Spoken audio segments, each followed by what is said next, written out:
buy gold to stay rich. People are buying Bitcoin to get rich, which is essentially why he thinks they'll be poor. So what are your thoughts on that? I think you have a much better chance of getting rich buying Bitcoin than buying gold.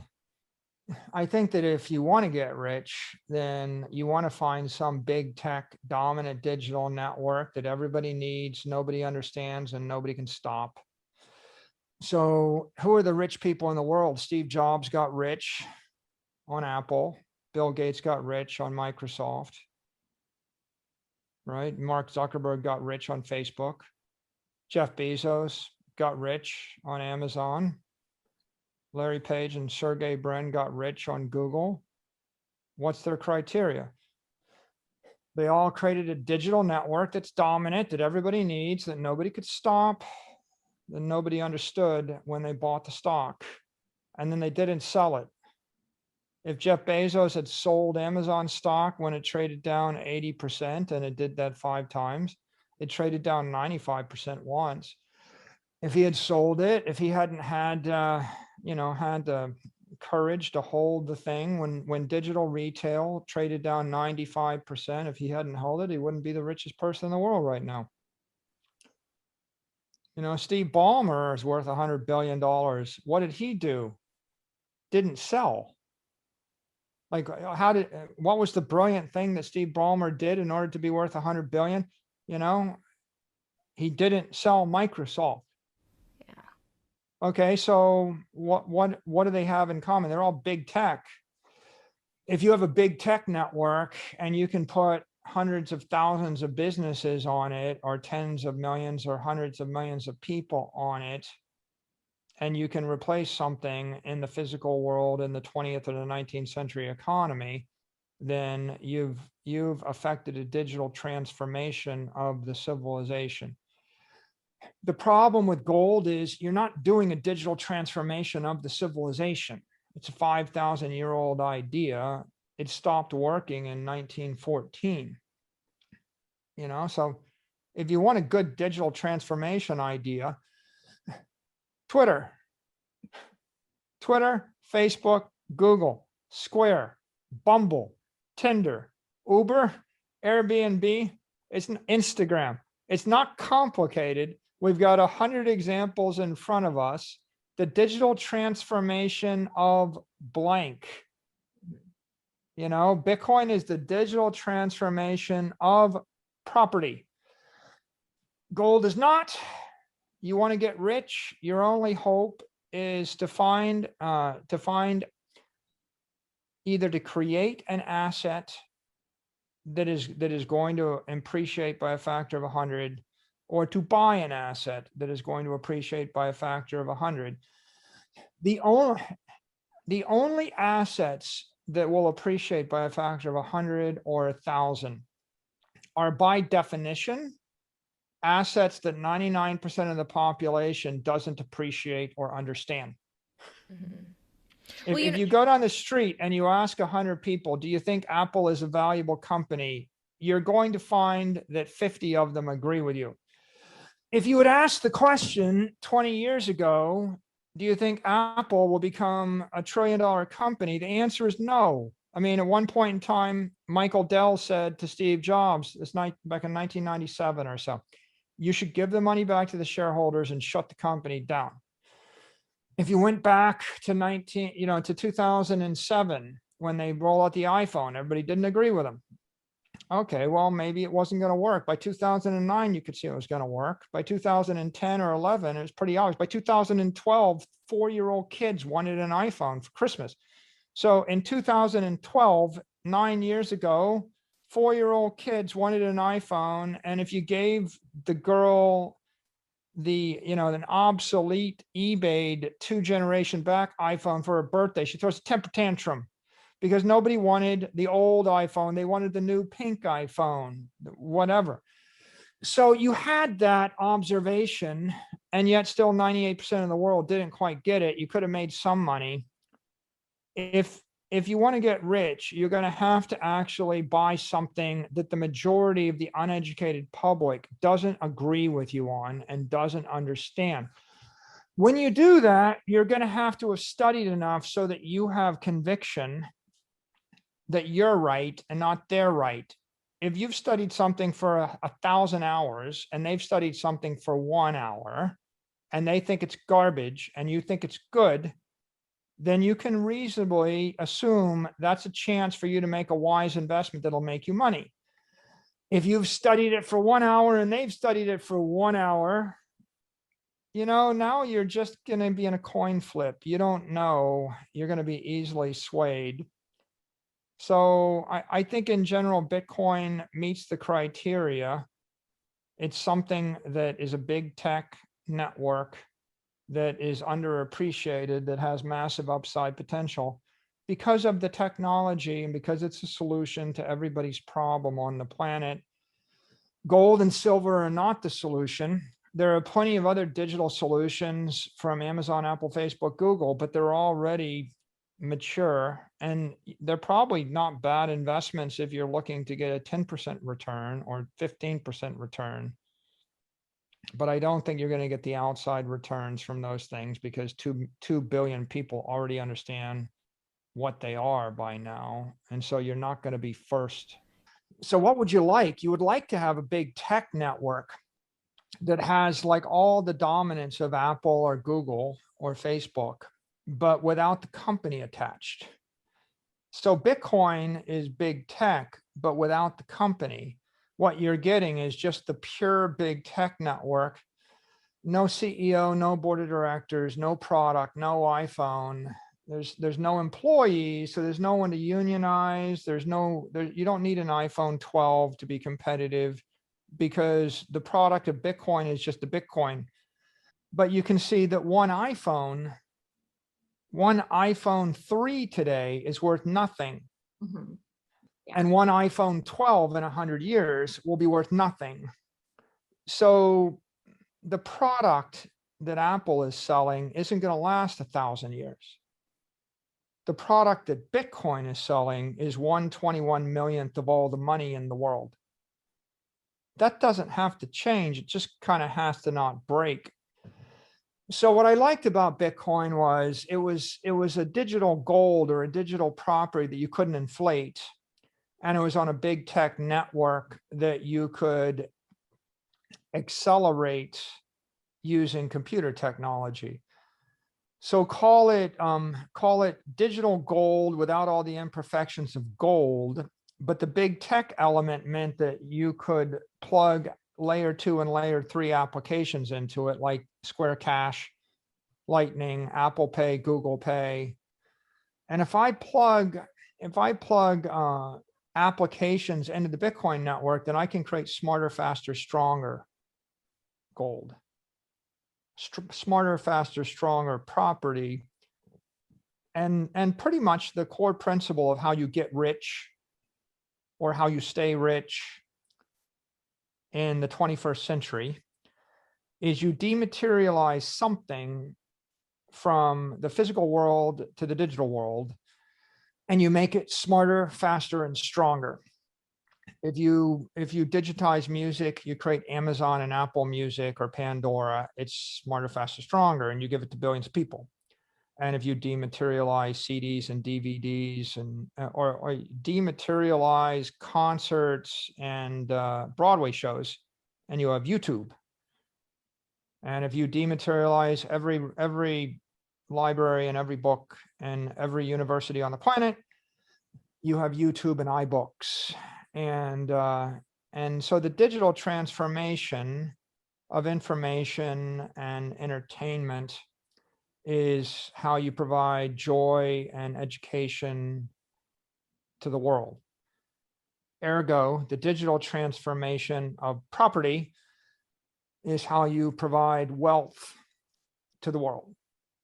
It's a very simple idea. It's not only Bitcoin, it's all the applications on top of Bitcoin, of which you've got PayPal and Coinbase and Binance and Square, but you have the BlockFi credit card.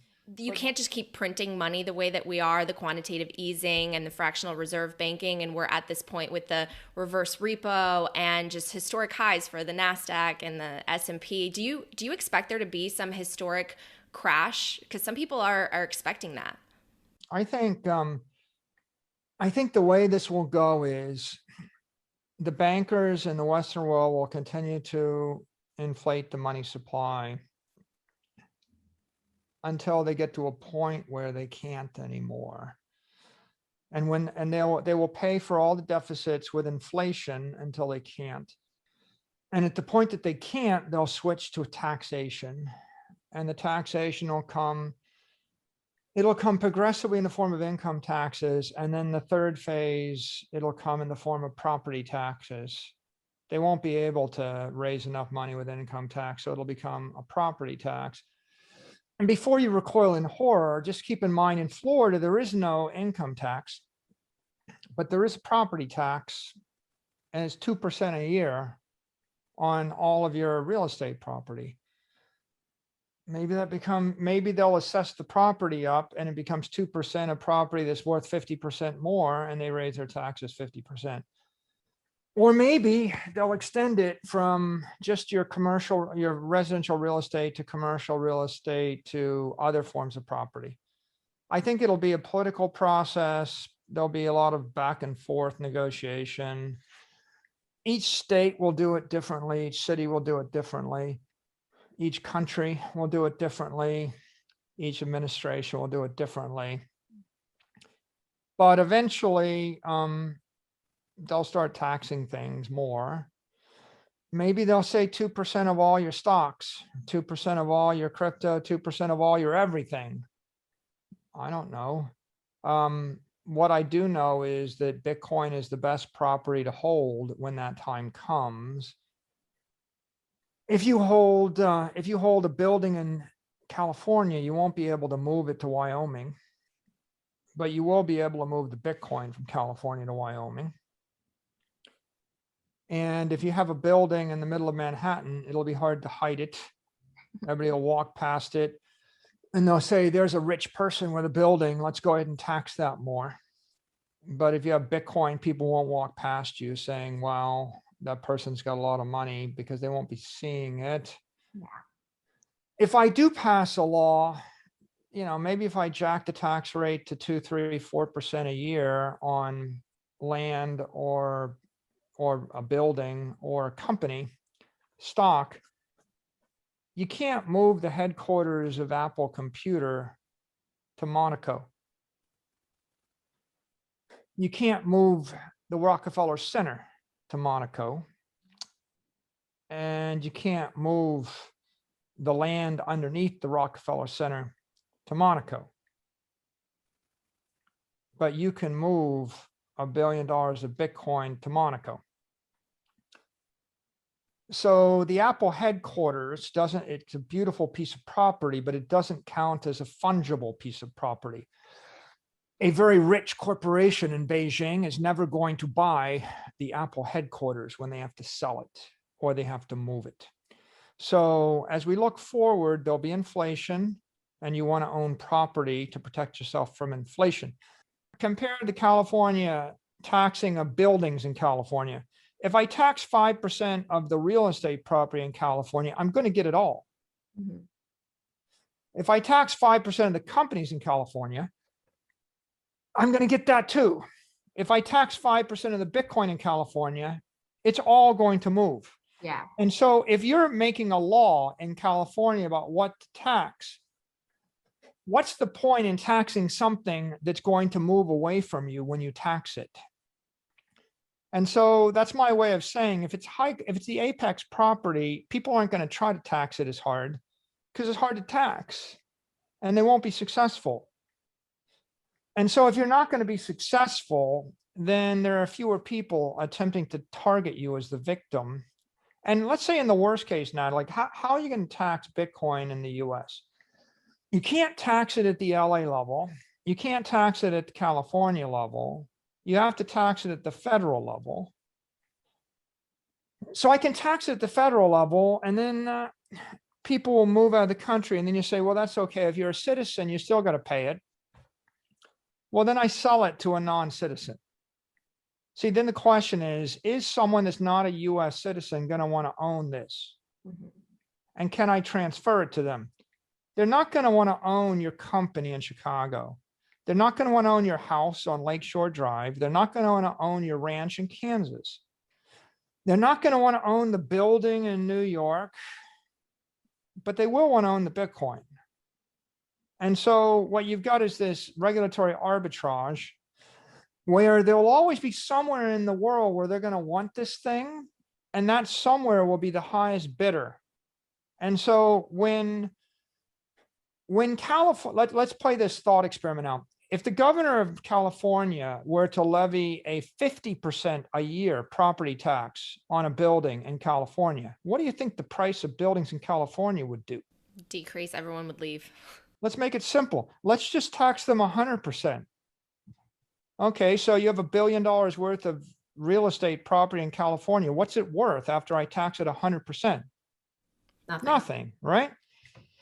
That's called expropriation. Does it happen? Yes, it does happen. It's a socialist and communist thing when it happens.